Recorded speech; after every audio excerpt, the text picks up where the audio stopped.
waxaan idiin wadaa maanta qaybtii labaad ee sheekadii Shirqool iyo Shalaytan. ninkii baabuurkii watay Amran Xaaji soo dul istaagay wuxuu noqday Kadiya Cumar Ogle. waa nin caan ah oo beledkoo dhan laga garanayo, qofkii aan isaga aqoon marka la yiraahdo waa ina Cumar Ogle horay buu ka aqoonsanayaa. Kadiya waa nin dumar wad badan oo shabeel laagood ah, ugaarsiga hablaha hadda soo kacayana aad ugu falan.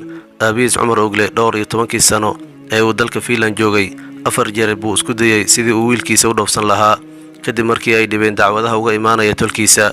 sida uu qalbigiisu u madow yahay in nasiibkiisu u madow yahayna waxa ku cadeynaya 4 leen oo dibadda loogu dhoofin lahaa, 4tiiba way ka gubteen khasaaro. intaas kumaysan ay keen nasiib darridiisii 2 jeer oo uu tahriib isku dayayna uu ku fashilmay. labadaas khasaaro oo mid dambe ay khayr u ahayd oo la isku daray waxay u sahleen in aabihiis uu ka helo kolkoolin iyo daryeel dheeri ah si loo qanciyo si uu waddanka u joogo oo uusan tahriib dambe ugu dhiiran. ayaa loo iibiyay baabuur qaali ah, sidoo kalena loo bilaabay lacag biil ah oo joogto ah ciidaasna ka badan. baabuurkaas uu haysto iyo lacagtuba waa waxaan qooqa iyo tumashada ugu wacan. waqtigiisoo dhan 2 shanqo ayuu ku gubaa, maruu ka fakarayo siduu gabar u soo shirqooli lahaa iyo maruu ka fakarayo siduu uga dangaari lahaa miduu soo shirqoolay. wuxuu aaminsan yahay inuu gabar walba khaldi karo, waayo wuxuu aad ugu kalsoon yahay afmishaarnimadiisa. marka hore gabdhaha wuxuu ku tijaabiyaa afgubaadsi iyo hadal macaan. gabdhahan qaarkood way ku fahmaan oo intay duqa ka buldheh filimkaas ayba kaa cunay dhahaan bay il gooni ah isaga ilaaliyaan. kuwa kalena ammaanta iyo beenta uu ku harqinayo bay run moodaan oo dhadhansadaan. isagoo ay khibraddiisu caawinayso buu dabinka sii ballaariyaa si ugaar badan ugu soo dhacdo. gabdho badan ayuu dagay oo markii uu dantii uu ka lahaa ka gaarayna intuu wejigii ay yaqaaneen iska fiiqay, weji cusub la soo baxay. weji cusub maahane waa wejigiisii dhabta ahaa. gabdhaha kale ee beentiisa fahmay kuna gacan seeray sidaas uga muuharo. haddii afkiisu wax tari waayo jeebkiisa ayuu isku kabaa, af iyo jeebba wuu ku diriraa marka xaaladaha noocan ay soo food saaraan. inkastoo Kadiya Cumar uu caan ku yahay howlaha tumashada la xiriira iyo meelaha aroosyada laga ciyaaro, haddana 2 xilli oo kaliya ayuu Ilaahay xasuustaa. mar waa marka uu Roma higaan adaayo, markaan wuxuu aad uga baqaa isagoo xumaan ku jiro inay bire ku soo dhacdo oo intuu dhulka la dumo uu sidii Qaaruun ilaa qiyaamaha dhulka sii socdo. mar kalena waa marka uu xanuunsado, markaan wuxuu sidoo kale ka baqaa inuu dhinto isagoo faraha kula jiro shaqo naarta geen karta.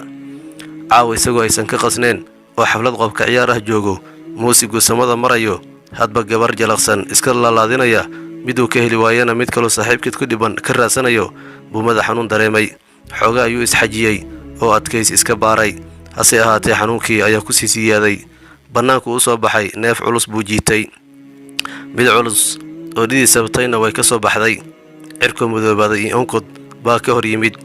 cabsidii xanuunka mid kale ku biirtay labadii uu ka cabsan jiray oo iskaashanayaa sababay in qalbigiisu ruxmo.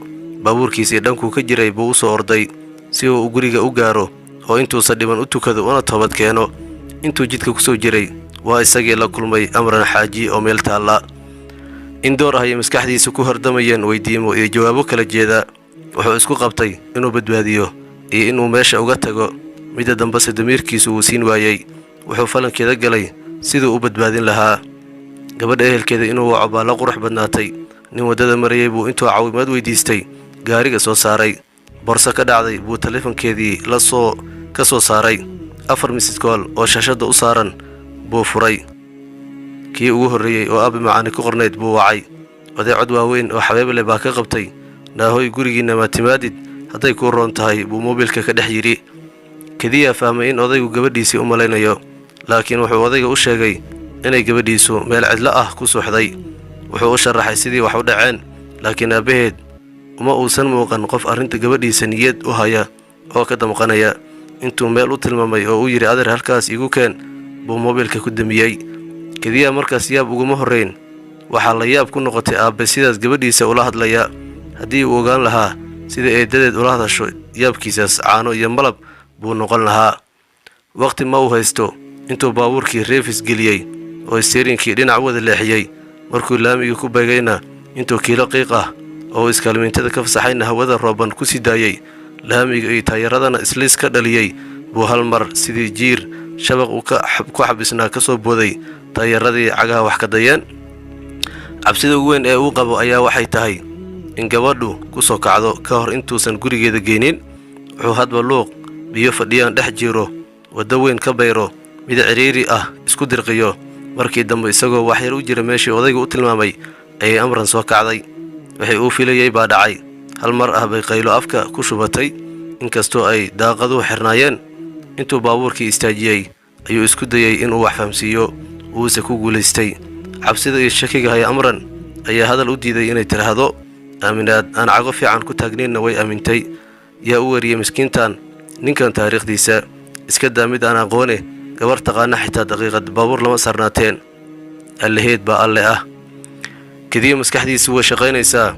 fakar ayaa la tegay wuxuu samayn lahaa iyo gabadha wuxuu ku oran lahaa buu isweydiinayaa. intuu hawshaas ku mashquulsanaa ayuu ku baraarugay cod dhagihiisa ku soo dhacay balse uu jeclaystay inuu been noqdo. walaal halkan weeye gurigeenna filladaa soo jeedo weeye. baabuurka istaaji. Amran oo cabsi badan dareemaysaa sidaas kadiya ku tiri. dhowr jeer ayuu yaah ku celceliyay iyana hadalkeedii hore ugu soo celcelinaysaa. albaabkii baabuurka ayuu ka furay. hortiisay martay. korontadii roobka bilowgiisa tagtay weli ma aysan imaan. hase ahaatee waxaa shidan leerka baabuurka kadiye. indhihiisa aan ilaahay ka cabsanin ee xumaanta u bartay waxay sii daawanayeen kubabka iyo lugaha Amran. taasoo markii ay biyaha waddada waran ka tallaabsanaysay marada kor u yara xaydatay. aad buu uga xumaaday fursaddan uu beeldareeyey. intuu shukaanta baabuurka gacanta ku garaacay buu si niyad jab leh u yidhi shid. baabuurkiina dhaqaajiyey. haddaba su-aashu waxay tahay kadiye oo aan ognahay inuu yahay nin aan caadi ahayn maskaxdiisana uga faa'iidaysta dabin oqoolidda hablaha naftiisu jeclaysato inkastoo mararka qaar uu qalbi wanaagsan yahay. muxuu samayn doonaa? ma ka samri doonaa? Amran maxay iyana fali doontaa? fadlan la soco qaybta saddexaad oo ah qayb aad u xiiso badan. muuqaalkan haddaa ka heshayna like saar naguna soo biir oo subscribe saar. aad ayaad u mahadsan tahay.